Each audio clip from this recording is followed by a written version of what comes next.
Mis amados, que el Señor les bendiga esta noche a todos.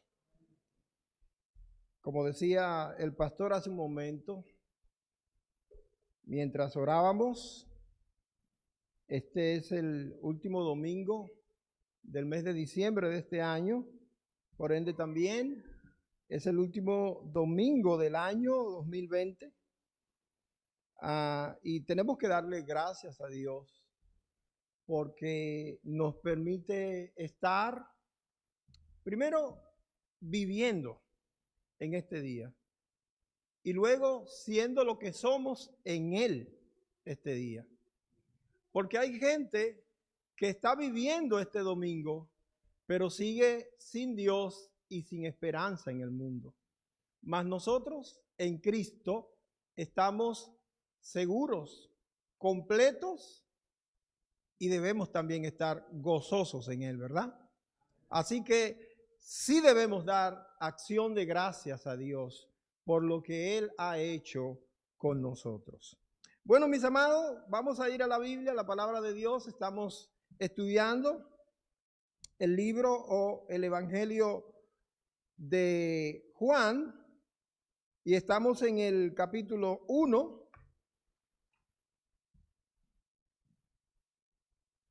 Probablemente termine el año y no hayamos agotado el capítulo 1 de Juan, ¿verdad? Yo sé que muchos de ustedes se están preguntando, ¿y cuándo van a terminar el capítulo 1 de Juan? No se apresuren, un día de esto le vamos a terminar el capítulo 1 y de seguro que entraremos en el 2. De seguro que sí. Los versículos 29 al 34 de Juan capítulo 1. Reciban saludos de mi esposa Patricia con motivo del fin de año. Dice ella que ya próximamente, al entrar el año próximo, estará aquí con nosotros. Y yo espero que ustedes estén orando también por eso, ¿verdad? Yo estoy orando por eso. Y estoy trabajando también para eso. Bueno, Juan capítulo 1, versículos 29 al 34. Ahí leemos la palabra de Dios. Dice, el siguiente día vio Juan a Jesús que venía a él y dijo, he aquí el Cordero de Dios que quita el pecado del mundo. Por favor, ustedes el 30.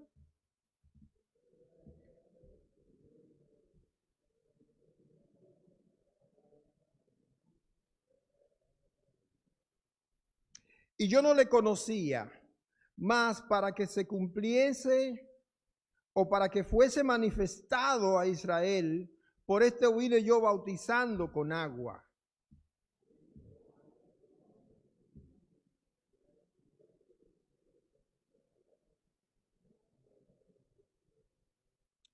Y yo no le conocía, pero el que me envió a bautizar con agua, aquel me dijo, sobre quien veas descender el Espíritu y que permanezca sobre él, ese es el que bautiza con el Espíritu Santo.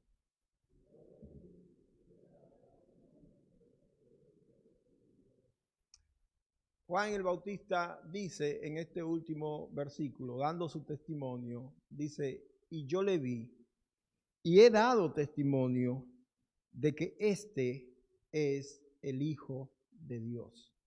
Bueno, precisamente de eso vamos a hablar esta noche. Este es el Hijo de Dios. No solamente esperamos dar el testimonio de Juan y explicar en qué consistía su testimonio, sino que también esperamos que esta declaración de Juan sobre este título que solo Jesucristo lleva, el Hijo de Dios, nosotros también nos hayamos apropiado de él. Que al igual que él, todos los que estamos aquí podamos testificar diciendo, y yo le vi, y yo sé que él es el Hijo de Dios.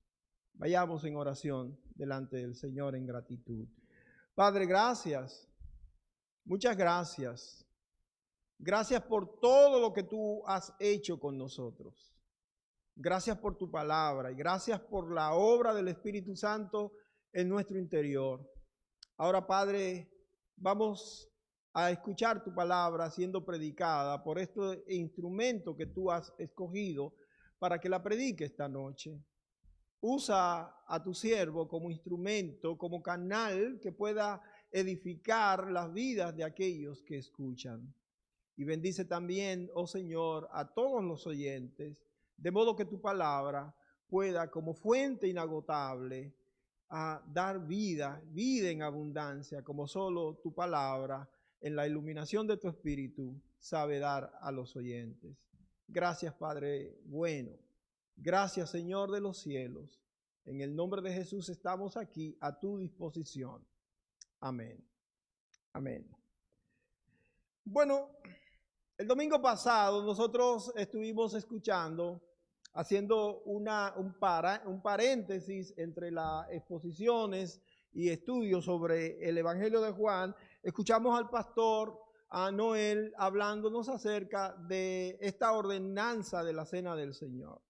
También estuvimos participando de la cena, en un momento maravilloso que el Señor nos regaló para estar en comunión con los hermanos y participar de esta ordenanza en obediencia a lo que la palabra de Dios nos manda.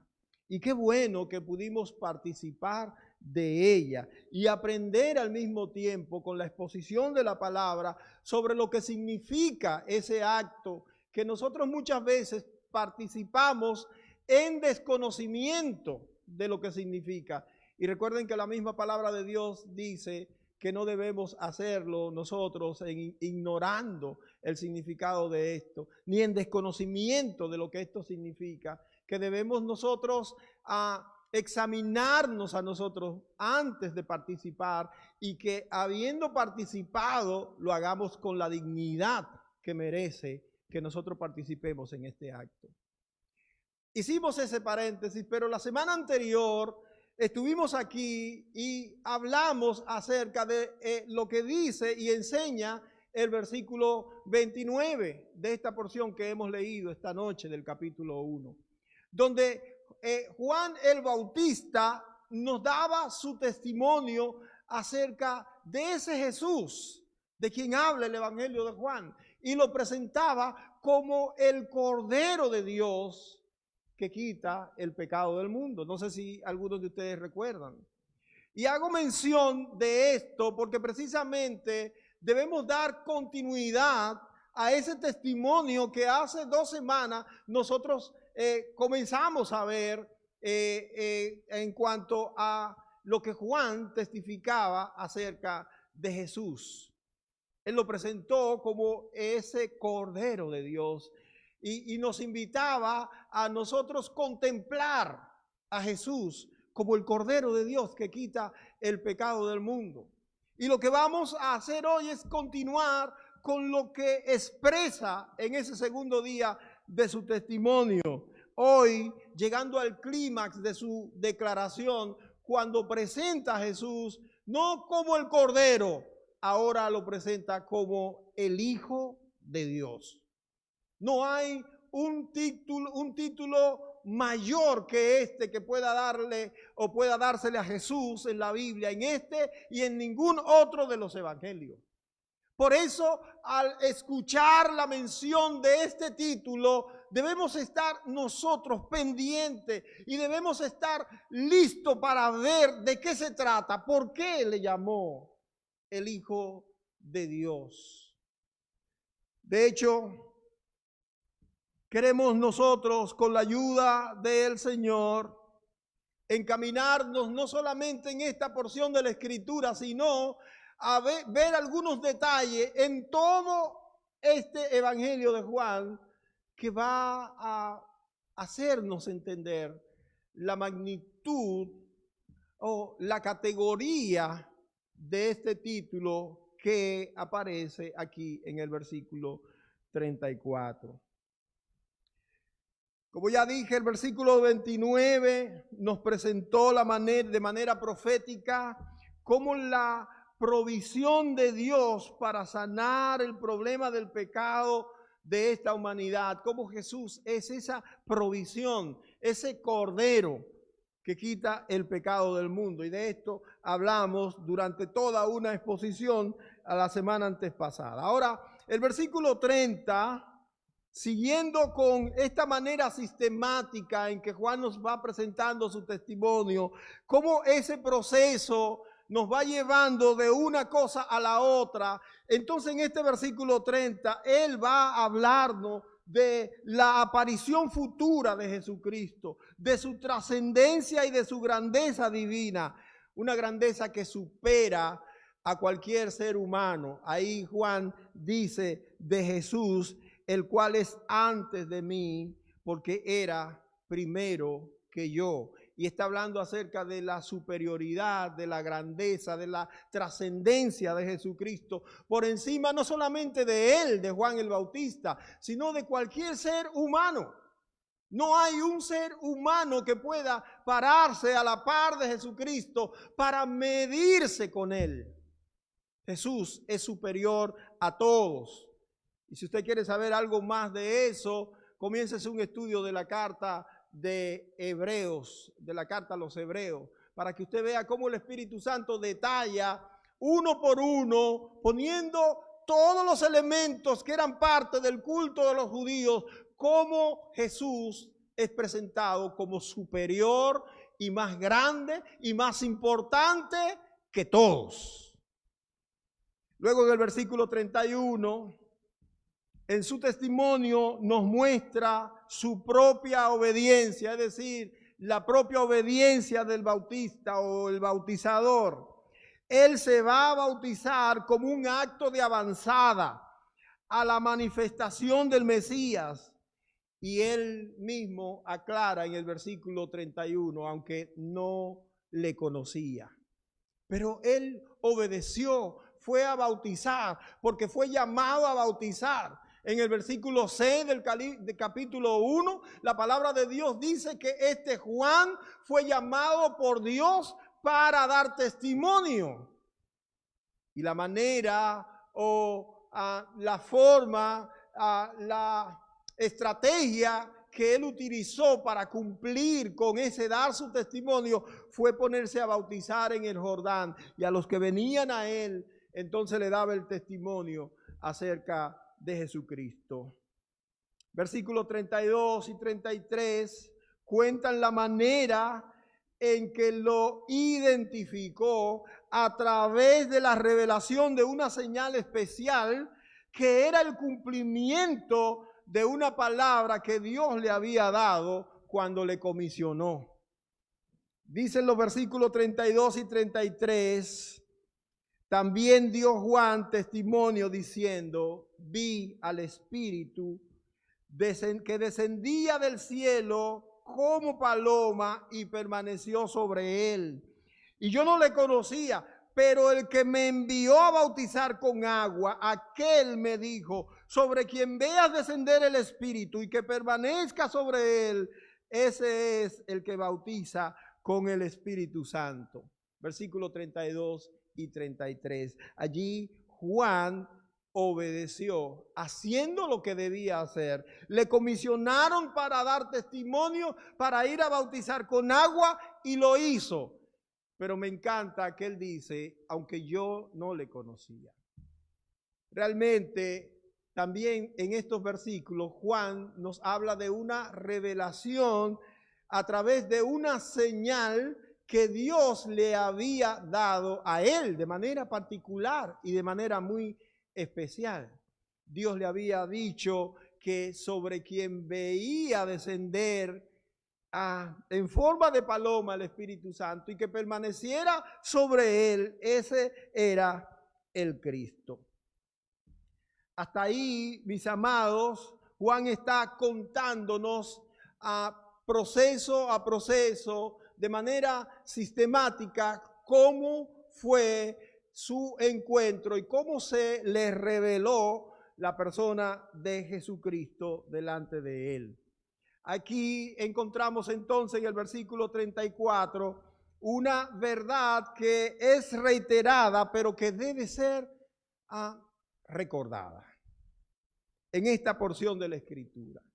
Al llegar al versículo 34, Notemos que en todo el trayecto Juan va dando su testimonio, pero llega el versículo 34 como el clímax de su declaración, de su testimonio, y dice, y yo le vi, y he dado testimonio de que este es el Hijo de Dios. Notemos antes de llegar a esto que en dos ocasiones, en los versículos 31 y 33, Juan confiesa que él no sabía que Jesús era el Mesías. Y esto, mis amados, sí llama mi atención. Lean versículo 31, por ejemplo, empieza diciendo, y yo no le conocía. ¿No lo que dice ahí la Biblia? Y dice el versículo 33 también, la misma frase al inicio, y yo no le conocía. Juan es honesto con nosotros al darnos su testimonio, no oculta de manera fariseica o farisea cuál ha sido su relación con Jesús. Sin duda alguna, por el mensaje de la Escritura, nosotros sabemos que Juan y Jesús eran contemporáneos. Sabemos además que eran cercanos, familiares. Y aunque no tenemos mucho detalle sobre cómo se relacionaron ellos durante su niñez y su juventud, nosotros sí sabemos que hubo algún tipo de relación y contacto. Entonces, ¿por qué Juan dice que no le conocía? Al igual que a mí, yo creo que a ustedes también debe llamarle la atención, porque es el texto bíblico que nos está diciendo sobre el testimonio de Juan, que él dice que no le conocía.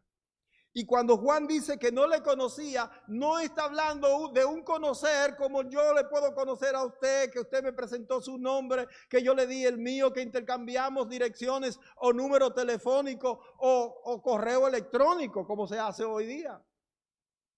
Lo que Juan está diciendo es que él no le había identificado como el Mesías prometido y que vendría. A pesar de que Juan había sido escogido para ministrar y presentarse previo al lanzamiento del ministerio de Jesús, para preparar el camino para que Jesús llegara a ser lo que fue, Juan no le había identificado como el Mesías, como el Salvador. Por eso esta porción de los versículos 29 al 34 es tan importante, porque recuerdan la semana que hablamos acerca de esa declaración de Juan, este es el Cordero de Dios. Bueno, no fue este es el Cordero de Dios que dijo exactamente, sino que dijo, he aquí el Cordero de Dios. Ahí empieza la claridad en cuanto a la identidad de Jesús, el Cristo, el Mesías, el enviado de Dios para Juan. Hasta ese momento Jesús era uno más en el pueblo para él. Mis amados hermanos, además de esta verdad que revela la Escritura y que nosotros debemos conocer, hay una cosa que me inquieta más, y es esta. Al igual que Juan, ¿cuánta gente está cerca de Jesús, pero que realmente no le conoce?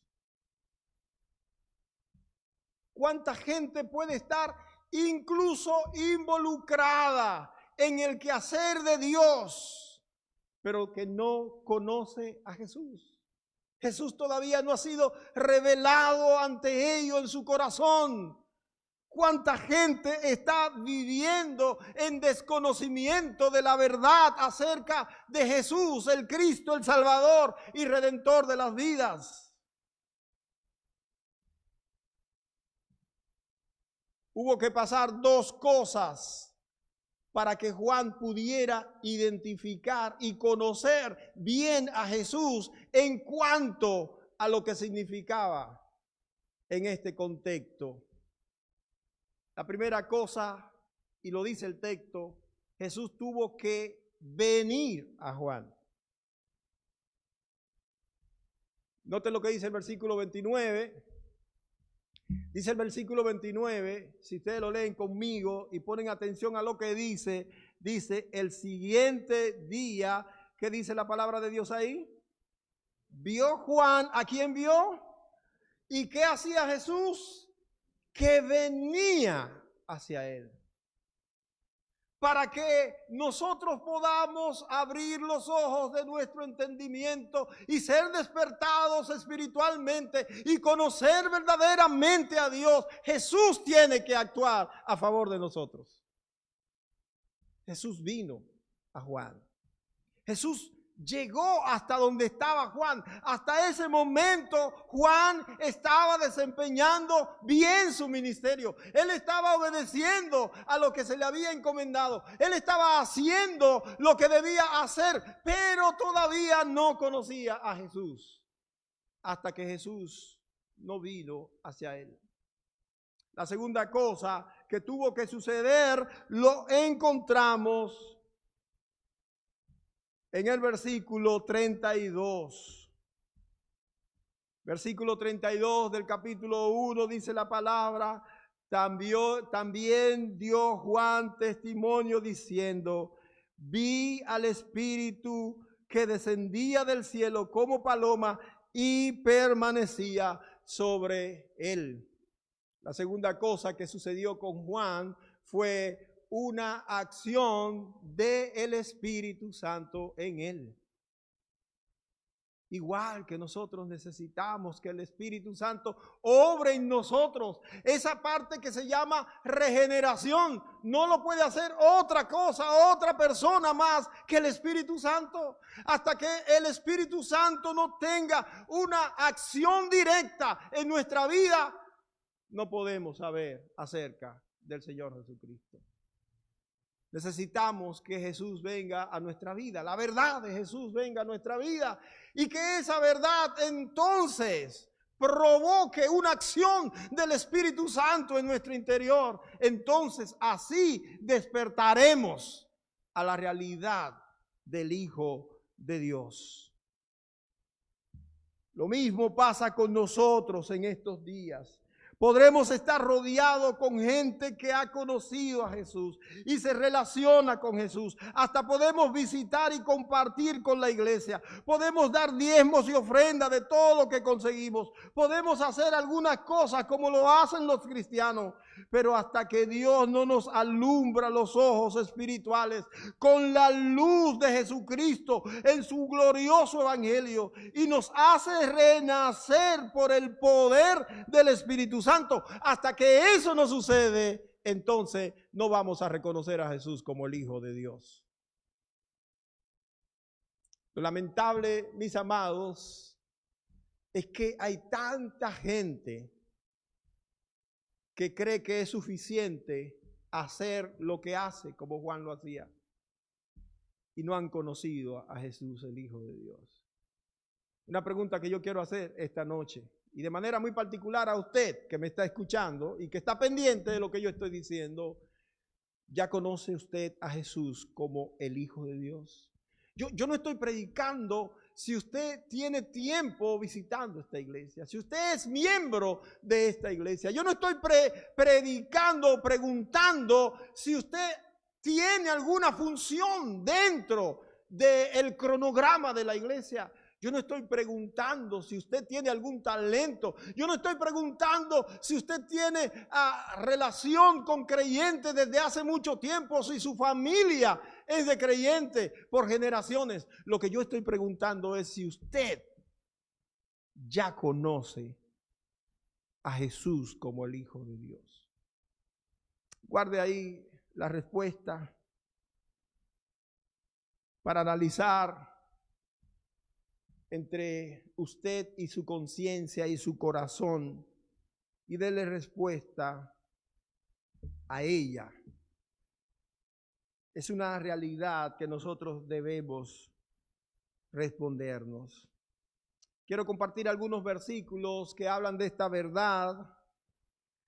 Dice la segunda carta a los Corintios, el capítulo 4 y versículos 4 y 6, acerca de la ceguera que el ser humano natural tiene con relación a estas verdades que son espirituales. El apóstol Pablo dice, en los cuales el Dios de este siglo cegó el entendimiento de los incrédulos para que no les resplandezca la luz del evangelio de la gloria de Cristo, el cual es la imagen de Dios. Versículo 6. Porque Dios, que mandó que de las tinieblas resplandeciese la luz, es el que resplandeció en nuestros corazones para iluminación del conocimiento de la gloria de Dios en la faz de Jesucristo. ¿Se da cuenta que es una operación, es una acción, es una obra de Dios mismo en el interior de nosotros? Ese Dios que al principio mandó que surgiera la luz por su palabra desde las tinieblas, dice la palabra de Dios aquí en el versículo 6 de 2 Corintios capítulo 4, que es el que hizo que en nuestros corazones resplandeciese para iluminación de la gloria del evangelio en la faz de Jesucristo. Un versículo más, Efesios capítulo 1, versículo 13 dice, en él también vosotros, habiendo oído la palabra de verdad, el evangelio de vuestra salvación, y habiendo creído en él, fuisteis sellados con el Espíritu Santo de la promesa. La acción para que sea revelado Cristo tal cual Dios quiere que sea revelado en nosotros es una acción espiritual. Es necesario que Dios nos escoja y obre en nosotros la regeneración interna para que entonces podamos reconocer a Jesucristo, creer en Él y ser salvo. El diálogo de Jesús con Nicodemo. Tú eres maestro de la ley, te la sabes toda, y crean que Nicodemo se la sabía. Llegar al grado de ser un doctor de la ley no era cualquier cosa. Él tenía un conocimiento sobre las verdades antiguo testamentarias. Pero Jesús le dijo, es necesario que nazca de nuevo. Tienes que nacer de nuevo. Tiene que obrar el Espíritu Santo en tu interior. Tiene que haber una acción espiritual en tus adentros, para que tú puedas conocer la verdad y así heredar el reino de los cielos. Este es el Hijo de Dios, es la declaración que Juan dice. Pero antes él ha dicho, yo lo vi. Yo testifico que este es el Hijo de Dios. ¿Qué significa esta declaración? En primer lugar, esta declaración significa que Jesús es el Hijo de Dios en el sentido de que Él es Dios manifestado en forma humana. A propósito de estos días en que la gente está celebrando la Navidad, ¿se ha dado cuenta usted que la gente celebra la Navidad y están celebrando multitud de cosas diferentes? Es interesante. Si yo pudiera hacer una encuesta entre la gente que está alegre celebrando la Navidad, los resultados de un estudio de campo como ese, ¿cómo sería? Sería, si pusiéramos colores, sería una amalgama, multitud de colores, porque la gente piensa cualquier cosa. Para alguna gente celebrar este tiempo es la llegada de Santa Claus, ¿o no? Para otros es la grandeza de la Virgen María. Para otros es el hecho de tener familia y celebrar entre familia. Para otros es comer y salirse de la dieta. Dice la hermana que no, pero para otros sí. Aún la Biblia dice que hay algunos cuyo Dios es el vientre. La verdad es que para la gente hay una multitud de cosas. ¿Saben que para los cristianos, realmente nosotros no tenemos esa tradición y no tenemos tampoco la verdad es que Jesús no nació en diciembre, menos un 25 de diciembre. Eso lo sabemos, lo que sabemos la Escritura. Pero si algo podríamos celebrar, no es el nacimiento del niño Dios, como algunos dicen.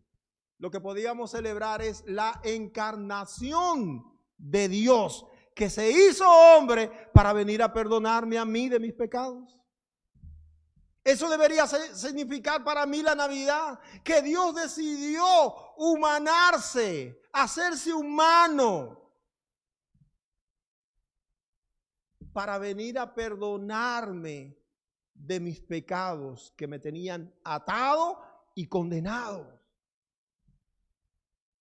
Y bueno, dice aquí Juan, yo le vi y testifico que Él es el Hijo de Dios.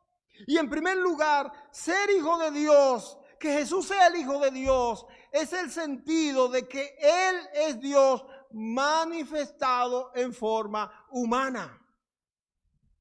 Ya antes, el autor de este evangelio nos había hablado de eso. Noten cómo dice el versículo 1. El versículo 1 dice, en el principio era el verbo. ¿Y cómo termina el versículo 1? Y el verbo era Dios. Dice el versículo 1. Ahora el versículo 14 explica o extiende la explicación del versículo 1, el versículo 14. Dice, este verbo, dice el versículo 14, aquel verbo se hizo carne o fue hecho carne. ¿Para qué se hizo carne? Para habitar entre nosotros, para mostrarnos su gloria, la gloria del unigénito del Padre. La palabra unigénito significa hijo único, ¿verdad? Lo que nos está diciendo, ¿para qué se hizo carne? Para habitar entre nosotros. ¿Y para qué vino a habitar entre nosotros? Para mostrarnos su gloria. ¿O usted recuerda un versículo bíblico que dice, por cuanto todos pecaron, ¿qué pasa? ¿Están qué? ¿Están qué? ¿Destituidos de qué cosa? De la gloria de Dios. Así que ese verbo se hizo carne para habitar entre nosotros y restituir la gloria de Dios que se había perdido en nosotros. Esa es la verdad de la encarnación de Jesucristo. Cuando los ángeles anunciaron allí en las afueras de la aldea de Belén a los pastores las buenas nuevas, allí en Lucas capítulo 2, dice, o Mateo, Lucas capítulo 2, dice la palabra de Dios que los ángeles le dijeron a los pastores, hoy ha nacido en la ciudad de David un Salvador. Eso fue lo que dijeron. No dijeron, hoy le ha nacido en la ciudad de David un niño hermoso. No dijeron, hoy ha nacido en la ciudad de David un niño Dios. No, ha nacido en la ciudad de David un Salvador, que es Cristo. Que es Cristo Jesús. Y luego el apóstol Pablo, interpretando esto, cuando escribe a los Gálatas capítulo 4, versículo 4 y 5, dice que cuando llegó el cumplimiento del tiempo, Dios envió a su Hijo. Dios envió a su Hijo y lo hizo nacer de mujer. ¿Saben para qué? Para que sea humano. Eso es lo primero que significa que Jesús es el Hijo de Dios. También esta declaración significa que Jesús como Hijo de Dios es de la misma naturaleza de Dios. No es de otra naturaleza. Recuerden que el versículo 1 dice que Él era el Verbo, que estaba con Dios y era Dios. Pero esta verdad es ampliada cuando nosotros leemos Juan capítulo 10, versículo 30. Jesús está dando razón ante los escribas y fariseos, y llegando al versículo 30, Él le dice: yo y el Padre, ¿qué somos? Uno somos. ¿Recuerdan aquel diálogo con los discípulos en Juan capítulo 14? Nosotros conocemos de Juan 14 el versículo 6 que dice: yo soy el camino, la verdad. Eso no lo sabemos de memoria, pero hay más ahí en Juan 14. Uno de los discípulos, creo que Felipe, le dice al Señor: muéstranos al Padre y nos basta. ¿Recuerda la respuesta del Señor Jesucristo? Tanto tiempo hace que estoy con vosotros y no me conocen. Él dice aquí en Juan 10:30, yo y el Padre uno somos.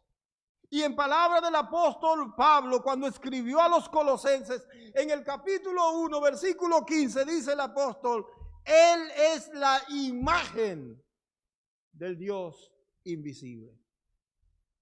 Ese es Jesucristo, el que se humanó, el Hijo de Dios, el que se encarnó. Como Hijo de Dios, es parte del mismo Dios, el Padre. Más adelante en Juan capítulo 10 y versículo 38, el Señor Jesucristo sigue su discurso frente a los escribas y a los fariseos y les dice: para que conozcan y crean que el Padre está en mí y yo en mi Padre. Eso implica que como es de la misma naturaleza y es parte esencial de Dios, Él mismo es Dios. Eso es lo que significa que Jesús es el Hijo de Dios. Es el reconocimiento de que Jesús es Dios y no otra cosa. Hebreos capítulo 1, versículo 1 al versículo 3. Dios, habiendo hablado muchas veces, de muchas maneras, en otros tiempos a los padres por los profetas. Note lo que dice el versículo 2. En estos postreros días nos ha hablado, ¿por quién?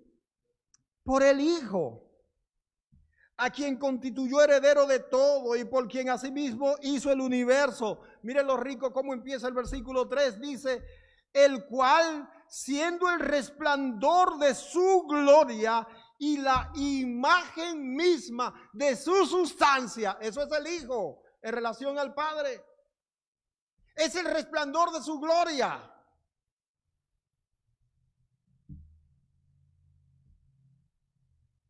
Deberíamos pensar un poquito esta declaración de Hebreo, porque una de las cosas que nosotros creemos, los cristianos, es que todo es para gloria de Dios. Así no es. Así es, ¿verdad? Todo es para gloria de Dios. ¿Saben lo que dice la Biblia aquí? Que Cristo es el resplandor de la gloria de Dios. Así que la gloria que nosotros le debemos dar a Dios debe ser dada en Cristo.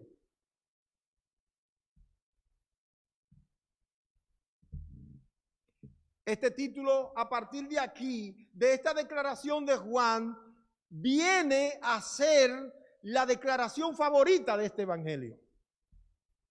El título favorito con que se relaciona a Cristo en este evangelio. Y hay mucho que leer de esto, solamente le voy a mencionar algunos textos donde este título aparece. Y que sería bueno que usted pudiera con un poco más de detenimiento leerlo en su casa. Por ejemplo, en el versículo 49 de este mismo capítulo 1, aparece como la respuesta de Natanael. ¿Recuerdan a Natanael, que fue invitado por Felipe a conocer al Mesías, que al principio se negó y dijo, ¿tú crees que de Nazaret puede salir algo bueno? Bueno, finalmente en el versículo 49 encontramos a Natanael al ser convencido sobre la deidad de Jesucristo, declarando que Jesús es el Hijo de Dios. En el capítulo 3 y el versículo 18 encontramos la palabra de Jesús hablándole a Nicodemo acerca de la salvación. Y después de ese versículo 16, que es el universalmente más conocido de toda la Biblia, aquí el mismo Señor se identifica como el Hijo de Dios. En el capítulo 5 y el versículo 25 encontramos la palabra de Jesús hablando acerca del extraordinario poder que Él tiene y la autoridad de su palabra. Cuando Él dice que vendrá el momento en que los muertos que están en la sepultura oirán su voz, la voz del Hijo de Dios. Versículo 10. Capítulo 10, perdón, y versículo 36. Otra vez Jesús dando respuesta a los escribas y los fariseos sobre los cuestionamientos acerca de una acusación de blasfemia que ellos impusieron sobre él. Él le declara que Él es el Hijo de Dios.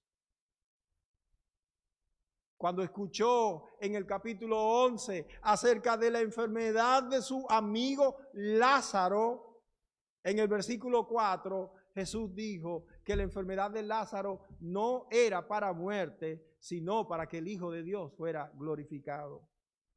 Más adelante, después de que Lázaro murió y previo a la resurrección, Jesús dialoga con una de sus hermanas, con Marta. Y en ese diálogo, en ese intercambio de palabras, Marta tiene que terminar confesando que ella cree que Jesús es el Hijo de Dios. En Juan 11, 27. Hay otros, pero tengo que hacer notar solamente el que desde el principio he mencionado aquí durante mis exposiciones. Juan 20, 30 y 31. Recuerdan que yo le he mencionado otras veces. El propósito de este evangelio, dicho por el mismo autor, él comienza diciendo que Jesús hizo otras muchas señales, pero que estas, las que están contenidas en este escrito, en este libro, en este evangelio, se han escrito para que crean que Jesús es el Cristo, el Hijo de Dios, y para que creyendo eso podamos tener vida en Él. Alabado sea el Señor. Por eso es importante entonces esta declaración que vemos hoy en la Escritura, cuando Juan dice, este es el Hijo de Dios. Eso tiene relevancia para nosotros hoy día. No es un escrito del primer siglo. Es un escrito que tiene relevancia, importancia para nosotros hoy en el siglo XXI, cuando finalizamos el año 20, entrando en el 21. Eso es importante para nosotros. Yo quiero concluir diciendo que esta misma declaración es referida en otros libros de la Biblia para replicar e implicar cosas que para nosotros también son importantes. ¿Recuerdan aquella declaración de Pedro, el apóstol, cuando Jesús les cuestionó, no solamente a él, sino a todos sus seguidores, a sus discípulos, sobre lo que la gente estaba diciendo sobre la persona de Jesús, y él le interesaba saber, y este solo texto es una predicación, porque la gente siempre va a tener diversas opiniones, como hablamos ahorita, sobre Jesús. Ahora, la gente que sigue a Jesús tiene que tener una sola opinión sobre Jesús. La opinión verdadera. No podemos divagar sobre cuestiones que la gente dice. Nosotros tenemos la palabra profética más segura, dice la Escritura, a la que hacemos bien en hacerle caso. Y entonces esta palabra de Dios, en el libro de Mateo, capítulo 16 y versículo 15 al 18, me permito leer esta porción. que es la conclusión de esa bendita verdad sobre la que Jesús mismo dijo: voy a edificar mi iglesia. Esa verdad sobre la que Jesús edificó su iglesia es esa declaración de Pedro que tiene que ver con esto que estamos hablando esta noche. Dice versículo 15, él le dijo: ¿y vosotros? ¿Quién decís que soy yo? 16, respondiendo Simón Pedro dijo: tú eres el Cristo, el Hijo del Dios viviente. Entonces le respondió Jesús: bienaventurado eres, Simón, hijo de Jonás, porque no te lo reveló carne ni sangre, sino mi Padre que está en los cielos. Y yo también te digo que tú eres Pedro, y sobre esta roca edificaré mi iglesia, y las puertas del Hades no prevalecerán contra ella. Saben, hermanos y hermanas, aunque hay muchos confundidos porque no interpretan correctamente lo que la verdad de Dios dice aquí, la verdad única es que Jesús, al escuchar esta declaración de Pedro sobre su persona: tú eres el Cristo, el Hijo de Dios, el Hijo del Dios viviente, Jesús contestó inmediatamente: tú eres feliz y dichoso. Porque esa revelación no la tiene todo el mundo. Esa revelación no viene de carne y sangre. Esa revelación no viene de un profesor de filosofía en una universidad. Esa revelación no viene de un sabio en el barrio que tú vives. Esa revelación no viene ni siquiera de tu papá o de tu mamá. Esa revelación viene de parte de Dios. Por eso somos bienaventurados los que hemos abierto nuestros ojos espirituales, a los que el Señor ha permitido abrir esos ojos espirituales, y sabemos y conocemos y vivimos con Jesús como el Hijo de Dios. Eso no es poquita cosa, mis amados. Eso es grande. La pluma de Juan, el apóstol, el mismo que escribió este evangelio, escribió 3 cartas que están al final del Nuevo Testamento, después de la carta a los hebreos.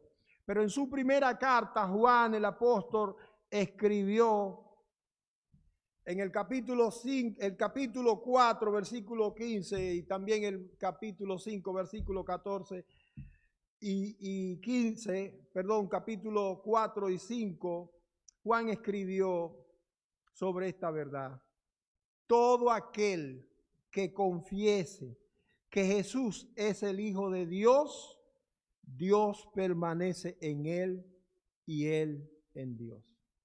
¿Se dan cuenta lo importante de esta declaración de que Jesús es el Hijo de Dios? Y miren lo que dice capítulo 5, versículos 4 y 5. Porque todo lo que es nacido de Dios vence al mundo. Y esta es la victoria que ha vencido al mundo, nuestra fe.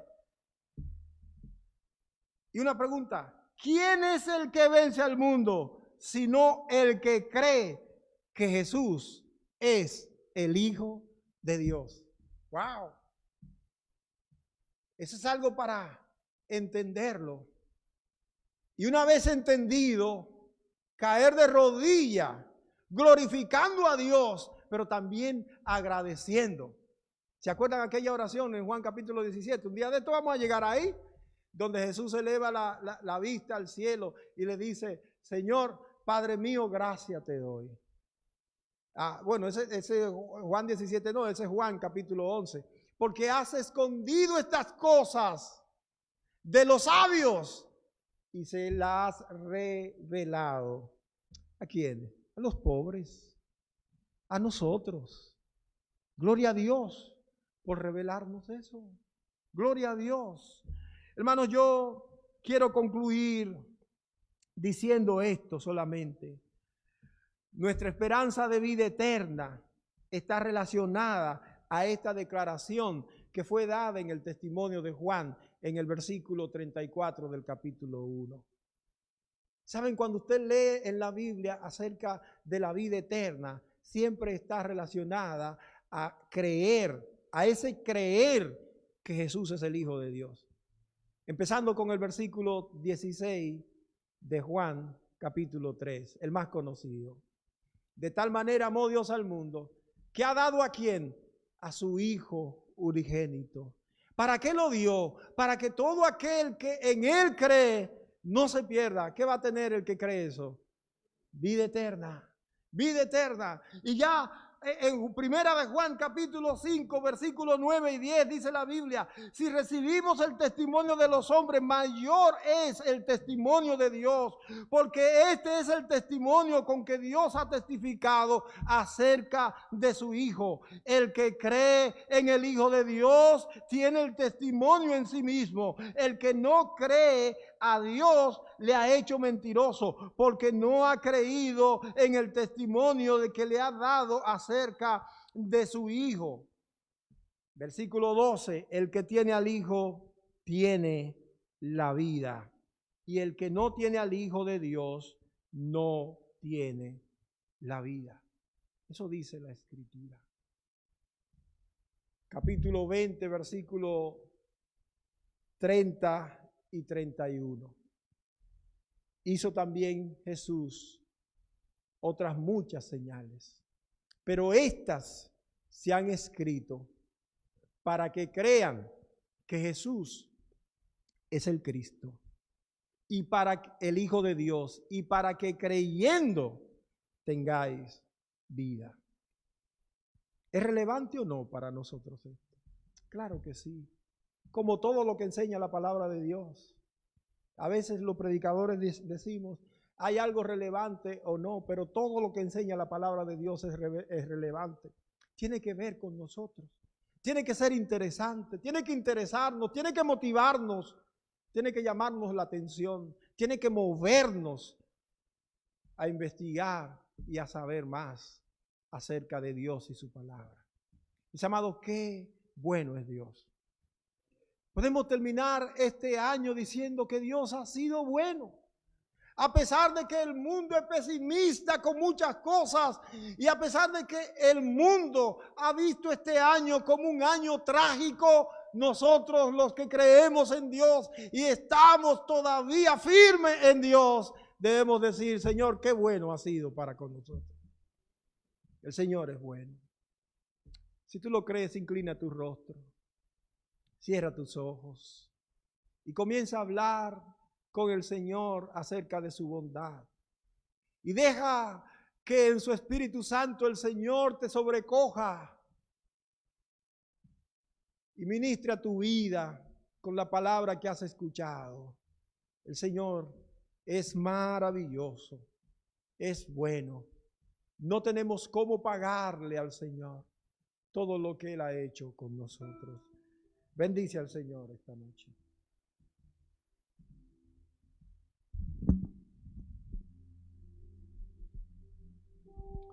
Muchas gracias, Señor, te damos.